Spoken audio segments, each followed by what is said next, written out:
চলে এসেছে একটা নতুন ব্লগ নিয়ে। তোমরা সবাই কেমন আছো? আশা করি তোমরা সবাই ভালো আছো, সুস্থ আছো। আমি স্কুল থেকে চলে এসেছি। আজকে তোমাকে দেখাবো ভাইদের বাগানে ফুলকপিগুলো বড় বড় হয়ে গেছে। চলো আমার সঙ্গে, চলো। ওই যে ফুলকপি বড় বড়।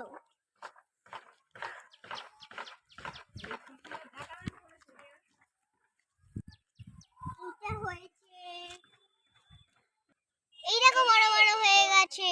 ওই একটা, এই একটা, আবার এই একটা ফুলকপি হয়েছে। ফুলকপি ফুলকপি ধনে পাতা হয়ে দেখেছো সবাই, কেমন লাগলো? বাই বাই বন্ধুরা, আবার কালকে দেখা হবে। তোমরা সবাই সুস্থ থেকো, ভালো থেকো। আমাদের চ্যানেলটা বেশি বেশি করে সাবস্ক্রাইব করো, লাইক করো। টাটা।